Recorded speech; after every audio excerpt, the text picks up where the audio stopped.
So today we're going to be deadheading our iris plants.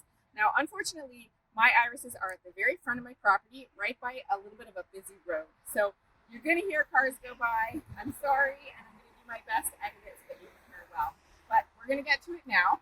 So these are my iris plants. Now, you could deadhead as the flowers fade for each flower in the plant. And so if you were going to do that, you could easily just take your fingers and pinch off below the flower head as the flowers fade.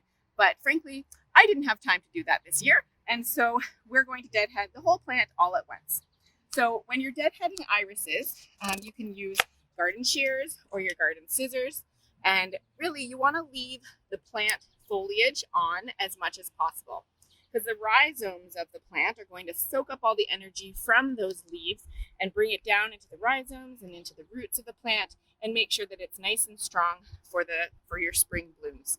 So what you're going to do is you're going to find your flower stalk, and then you're going to go down the flower stalk to where the leaves begin to form.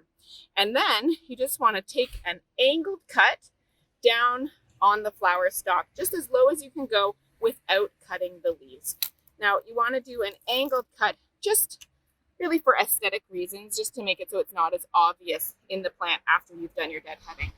So that's it. So you're going to take off your bloom stalks, and then you can put them in your compost heap or hide them amongst your garden to add to your mulch if you can find a place to hide them there. We like to do that just to add some organic matter back into the mulch, especially living in suburbia. You want to get as much of those good healthy nutrients into the soil as possible.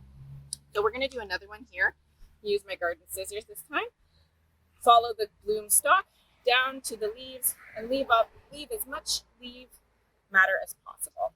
Take a snip, and I'm finding that the scissors are working a little better than the garden shears for this one, and it might just be because the stalks are nice and moist when we're cutting them.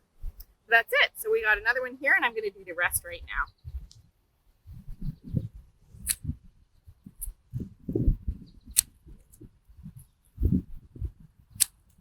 Okay, so we finished deadheading this iris plant. I've got all of my bloom stalks here.